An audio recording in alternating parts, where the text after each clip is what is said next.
አሊ በሁለት ፍች ሶስቱንም ፈትቼሻለሁ ብሎኝ ነበረ። መልሶ እንታረቅ አለኝ። እኔ ኒካህ የለህም ወርዷል አልኩት። ጥያቄ ፈጠረብኝ የሚል ጥያቄ ነው።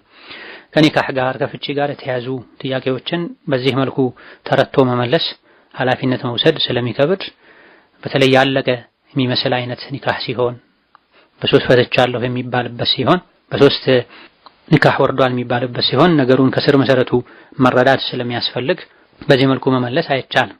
እንዳጠቃላይ አንድ ወንድ ሚስቱን በሶስት ፈትቻለሁ ሲል ሶስቱንም ኒካህ ማውረድን አስቦ ፈልጎ ነይቶ ከሆነ ሶስቱም ኒካህ ይወርዳል። መልሶ እንታረቅ የሚባል ነገር የለም። አንድ ከፈታ ሁለት ከፈታ ነው የወር አበባ ደሟ 3 ጊዜ መጥቶ ሳይሄድ ዒዳዋ ሳያልቅ በፊት መመለስ የሚችለው። ዒዳም ካለቀ በኋላ ቢሆን ሶስተኛው ፍቺ ካልሆነ እንታረቅ እንደ አዲስ እንጋባ ይቻላል።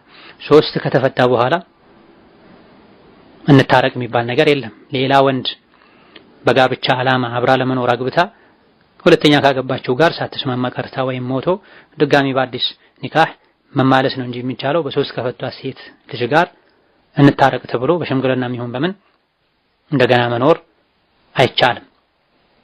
ሌላው ጥያቄ ሴት ያለ ማህረም አንድ ቀን ከነሌሊቱ የሚያስኬድ ጉዞ ሲባል በአሁኑ ዘመን በፕሌን ብቻዋን 6 ሰዓትና ከዛ በላይ ያለን ጉዞ መሄድ ትችላለች ወይ የሚል ጥያቄ